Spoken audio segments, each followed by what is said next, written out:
اما الشرك كود في نوع دا في نوع توحيد دا راست عندك تفتيناتي دا كو الشركة ربوبيات دا الشركة بخود تشتين ابد رابن دعاش ملياتين وهر وصا ابا هر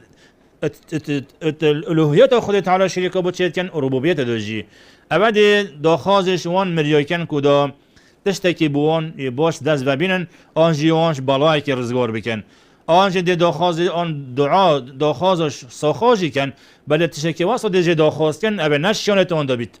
يعني شلون تواندوني نبغى بس نشم مراد دليل تحصل كم أس نشم نجاحات وتوفيق بتفريكم أس نشم شفاء بتفريكم أبى بلا از صاحب مجيب بلا بس شلون تواندوني ایک ویدا خازش من بکت آن شکلی بکت أبى جه هر جور شرکه کنه چی بیتن و هر واسا انسان لازمه بزاند کو بلی خدا تعالی يعني نه کسی حق هندی نینه